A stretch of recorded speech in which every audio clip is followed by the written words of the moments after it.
안녕하세요. 제 얼굴에 침 뱉는 느낌이라 사연을 적으면서도 고민이 많았지만 얼마 전 들려온 전 남편과 전 시댁의 소식을 듣고 이렇게 용기 내서 사연 한번 보내봅니다. 저희 부모님은 작은 과일 가게를 운영하시다가 얼마 전에 가게를 파시고 지금은 집에서 쉬고 계십니다. 두 분 다 가진 것 없이 어렵게 시작하셨기에 평생을 절약하며 살아오신 분들이고요. 하지만 교육면에 있어서는 최선을 다해 저를 지원해 주셨고요. 덕분에 대학교 때 미국으로 유학도 다녀올 수 있었고 거기서 제 남편을 만났습니다. 사실 남편과 데이트를 시작했을 때 저는 남편이 부잣집 아들인 줄 알았습니다. 매일 저녁 식당에서 아르바이트를 하며 근근히 생활비를 벌어야 했던 저와는 달리 남편은 경제적으로 어려움이 없어 보였어요. 입는 옷도 다 좋은 브랜드였어요. 남편은 데이트를 할 때마다 늘 유명한 레스토랑에 저를 데리고 가줬고 값비싼 외제차도 있었으니까요. 1년에 유학이 끝날 때쯤 시작한 남편과의 연애는 한국에 돌아와서도 이어졌어요. 한국에 돌아와서도 여전히 씀씀이가 큰 남편이었기에 남편의 경제력에 대해선 크게 생각할 이유가 없었습니다. 당연히 저보다 나을 거라고만 생각했어요. 그렇게 1년 정도 연애를 했을 무렵 남편이 저에게 결혼하자고 하더라고요. 저도 크게 고민하지 않고 좋다고 했습니다. 연애하는 동안 저에게 참 잘해줬으니까요. 그런데 결혼 준비를 하면서 그동안 알지 못했던 것들을 많이 알게 됐어요. 사실 3년이면 짧은 연애도 아닌데 저는 한 번도 남편 집에 가본 적이 없었어요. 남편이 부모님과 함께 살고 있기도 했고 서로 집도 멀었거든요. 그리고 제가 보수적인 성격이라 결혼 전에 남편 부모님을 만난다던가 집에 간다던가는 필요하다고 생각하지 않았고요. 그런데 막상 결혼 이야기가 나오기 시작하니까 안 가볼 수가 없더라고요. 하루는 시모가 얼굴도 보여주고 저녁도 먹고 가라고 하시길래 과일 바구니를 사들고 찾아뵙게 되었습니다. 연애 때 강남에 있는 브랜드 아파트에 산다는 이야기를 자랑처럼 저에게 하고는 했는데 막상 시부모님의 집이라고 찾아간 곳은 강남은커녕 서울 외곽에 있는 노후된 동네였습니다. 차가 다니기도 힘든 골목을 한참 들어가고 나서야 시부모님의 집이 나오더라고요. 사실 조금 당황스러웠습니다. 삐까번쩍한 주상복합을 기대한 것은 아니지만 그동안 자랑처럼 해오던 말과 괴리감이 너무 커서 그랬나 봐요. 그런데 남편에게서는 거짓말을 들켰다는 당황스러운 모습이 보이지 않았어요. 원래 살던 아파트는 지금 세를 주고 우리 가족은 다른 데에 투자하려고 나와서 살고 있는 거라며 해명을 하더라고요. 제가 물어보지도 않았는데 말이에요. 집 앞에 주차돼 있는 외제차를 보여주며 이건 우리 어머니 차라고 말을 해줬어요. 노후된 동네에 외제차가 주차되어 있으니 그림이 참 안 어울리기는 했는데 또 제가 너무 눈에 보이는 것만 가지고 괜한 생각을 했는가 보다 하며 반성을 하기도 했습니다. 시댁에 들어서니 시부모님이 저를 기다리고 계셨어요. 저는 저녁을 먹으러 오라고 하셔서 집에서 먹는 줄 알았는데 제가 과일 바구니를 내려놓기가 무섭게 저녁은 나가서 먹자고 하시더라고요. 그리고 차를 타고 다시 향한 곳은 TV에도 몇 번 소개된 유명 셰프가 있는 레스토랑이었어요. 시모는 저에게 집이야 잠만 자는 곳인데 쓸데없이 돈을 많이 쓸 필요가 없다면서 늘 어디다 투자를 할지 궁리하며 살아야 돈을 벌 수 있다고 하시더라고요. 사실 시부모님과 첫 만남이었는데 저에게 궁금하신 건 별로 없으신 것 같았어요. 저에게 딱히 어려운 질문도 하지 않으셨고요. 다만 저희 부모님 직업이나 배경은 좀 여쭤보시더라고요. 제가 집에 들어와 친정 부모님께 오늘 있었던 일을 이야기하니 두 분 반응이 그렇게 좋지는 않더라고요. 저희 부모님은 이미 제 남편의 씀씀이가 보통이 아니란 건 알고 있으셨어요. 연애하는 동안에도 사실 그 점을 늘 걱정하셨고요. 허세를 부리거나 허풍을 떠는 사람들을 별로 좋아하지 않으시거든요.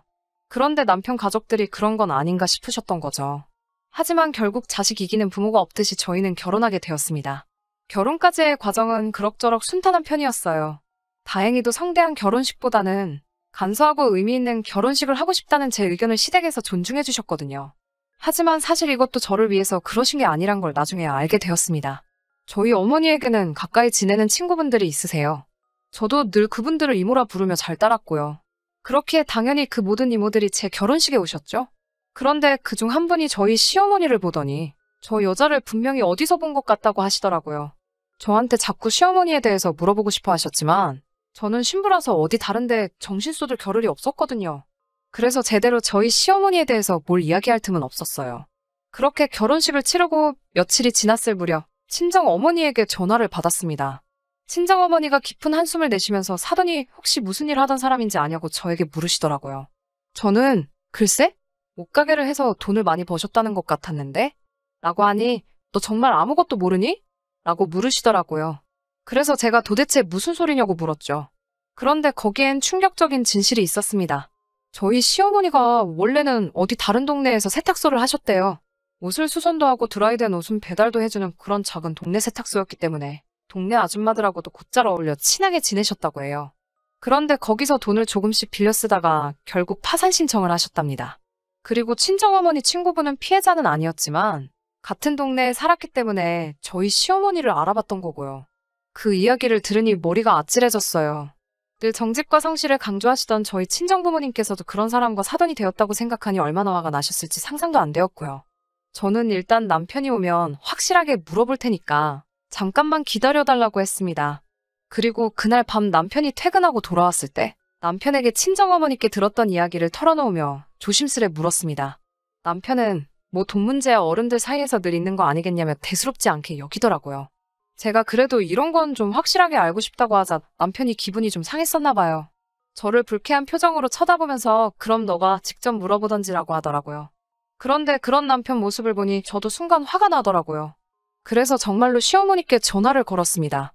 그리고는 이런 이야기를 들었는데 진짠지 가짠지만 말해달라고 했어요. 시어머니는 조금도 불편한 기색 없이 남편과 비슷한 반응을 보였어요. 사람들이 살다 보면 돈 때문에 이런저런 이야기도 나오고 오해도 생기고 하는 거고 이건 자신의 개인적인 일이니까 며느리인 제가 왈가왈부할 일이 아니라고요. 너네한테 피해가를 없게 할 테니까 쓸데없는 걱정하지 말고 너네들 앞가림이나 잘 하라고 하시더군요. 저도 그 말에 뭐라고 반박하기가 어렵더라고요.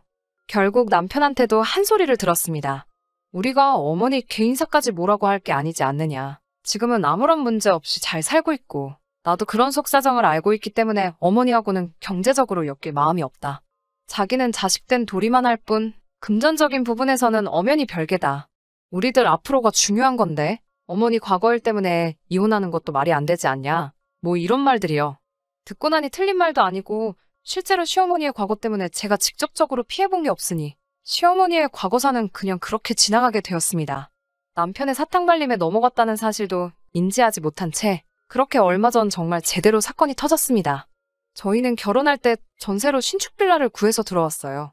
솔직히 연애 때 남편이 부자인 줄 알았기 때문에 결혼하기로 했을 때도 막연히 집에 대해서는 별 문제가 없을 줄 알았어요. 그런데 막상 시댁 사는 걸 보니 시댁에서 집을 해주실 수 있을 것 같지는 않더라고요. 하지만 다행히도 저는 모아둔 돈이 좀 있었기 때문에 제 돈하고 저희 어머니 앞으로 받은 대출로 일단 빌라 전세를 들어갈 수 있었어요. 시부모님은 대신 본인들이 가구랑 전자제품은 다 해주시겠다고 하셨지만 받지 않았습니다. 시댁의 상황을 100% 신뢰할 수 없어서 금전적으로 어떤 상황이든 엮이고 싶지 않았어요. 그렇게 저희의 본격적인 결혼 생활은 시작되었고 남편의 말처럼 이 사건이 터지기 전까지 결혼 생활을 이어오면서 시댁과 그 어떤 마찰도 금전적인 관계 또한 단 한 번도 없었습니다. 그리고 전세 만기일이 다가올 무렵이었어요. 오른 집값을 감당할 수 없었기에 일단 저는 한 번 더 재계약을 하고 싶었고요.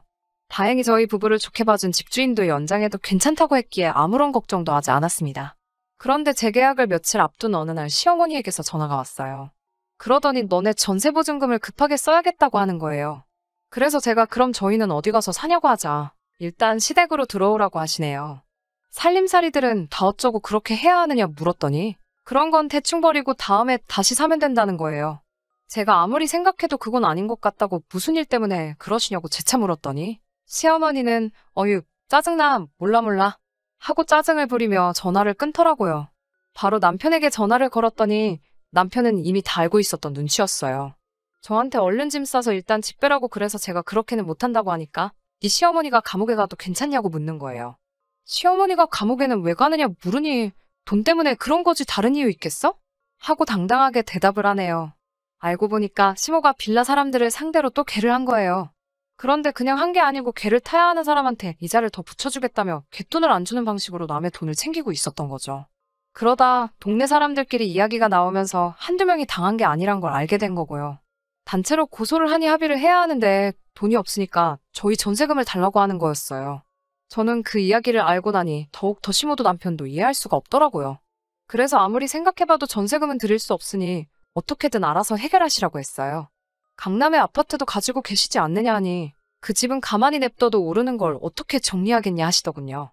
그러면 시어머니는 금부치도 많으시고 차도 있으시지 않냐 그런 것부터 정리하셔서 갚으시라고요. 그러자 시모가 그런 건 자기 사업에 필요한 물건들이라고 표현하시더라고요. 사람이 돈이 있어 보여야 주변에 사람들이 또 꼬이고 그래야 훈일을 도모할 수 있다나요. 그 말을 듣는데 소름이 확 끼치더라고요. 그런데 남편도 덩달아 엄마 말이 하나 틀린 것 없다고 했어요. 정말 남편을 포함한 시댁에 실망스럽고 진저리가 처지더라고요. 남편은 계속 시모에게 며칠만 참으면 계약 만기니까 전세금 받아다 줄게라며 시모를 달래고 있고요. 시아버지는 아무 말도 안 하고 가만히 자리만 지키고 있고요. 그러다 한마디 하신 말씀이 그럼 파산 신청을 해버리자고 하시더군요. 그런데 더 가관인 건 시모가 그 말을 듣더니 그거 진짜 좋은 생각이라며 좋아하는 거예요. 그러면서 대뜸 저를 째려보고는 절 다시 봤다면서 아주 매정하고 무서운 며느리라며 혀를 차시더라고요. 그렇게 한바탕 시끄러운 시간이 지나가고 집으로 돌아와 남편을 쳐다보고 있는데 시어머니와 자신은 아무 연관이 없을 거라는 식으로 떠벌렸던 게 전부 다 저를 안심시키기 위한 개수작이었다는 사실에 마음 한구석에서 불안과 울분이 동시에 치솟았습니다. 무엇보다도 이렇게 된 상황보다 저렇게 생각 없는 남자를 여태껏 알아보지 못했다는 제 자신에게 더 화가 났어요. 저 남자 머릿속에는 무슨 생각이 들어있을지 가늠도 안 되더라고요. 그래서 제가 남편에게 솔직하게 말해달라며 친구들한테나 혹시 남한테 빌린 돈이 있냐고 물었어요. 그러자 남편은 뭐 조금 있기야 있지. 요즘 시대에 빚 없는 사람이 어딨어? 돈 빌리는 것도 능력인 거 몰라? 그리고 그 돈 나 혼자 쓴 거 아니야. 너도 같이 썼잖아. 라고 말하며 그 빚들 또한 저한테 일부 책임이 있다는 식으로 실실 쪼개면서 말을 하더라고요. 가사를 위해 부당한 채무는 이혼 시에도 재산분할 대상에 포함이 된다며 제게 겁을 주더라고요. 제가 고를 수 있는 유일한 선택지는 전세금을 빼서 시어머니에게 갖다 바치는 것 말고는 아무것도 없다는 식으로 어차피 이혼하게 돼도 돈 한 푼 찾아가지 못할 거라는 식으로 말을 하더라고요. 얼른 마음 고쳐먹고 시모가 우리 돈으로 다시 일어나는 걸 기다리는 방법밖에 없다는 식으로 말을 해왔습니다. 제가 시댁에서부터 오고 간 모든 대화를 녹음하고 있던 건 꿈에도 상상을 못했나 봅니다. 그동안의 자잘한 사건들을 제가 별 의심 없이 넘겼더니 저를 아주 바보로 알았나 봐요. 끝까지 부모의 일과 자신의 일은 별개라고 외치며 저를 속였던 남편에게 저는 마지막 방법을 쓸 수밖에 없었습니다. 증거들이 워낙에 많았기 때문에 법원은 저의 편을 들어주었습니다. 전세보증금은 결혼 전 형성된 저의 재산으로 인정받아 고스란히 가져올 수 있었고 오히려 남편에게서 위자료까지 받게 되었습니다. 시댁에서 말하던 세를 주고 있다는 강남의 아파트는 존재하지도 않는다는 사실을 재판 후에 알게 되었습니다. 이미 파산 신청했다는 이력 때문에 조금만 생각했어도 알 수 있던 사실을 눈치채지 못했다는 게 제가 생각해도 어이가 없네요. 벼랑 끝에 몰린 남편과 시댁 식구들은 개인회생 말고는 답이 없었지만 이미 한 차례 개인회생 후 면책을 받은 이후였기 때문에 두 번째 심리는 엄격하게 이루어졌고 유일한 동아줄 같았던 개인회생 신청은 끝내 기각이 되어 그 가족들은 길거리에 나앉게 되었다고 합니다. 한때 가정을 이루고 살았던 사람들이 길바닥에 나앉았다는 소식을 들었는데도 그 어떤 미련이나 죄책감 또한 들지 않네요. 그간 받아왔던 저의 고통이나 상처는 그 어떤 걸로도 보상받을 수 없겠지만 그래도 이 소식이 조금이나마 저에게 위안을 주고 속이라도 후련하게 만들어 주었습니다. 다음에는 좀 더 좋은 사연을 보낼 수 있으면 좋겠네요. 그럼 저의 긴 이야기 끝까지 들어주셔서 감사하고 여기서 이만 줄이도록 하겠습니다.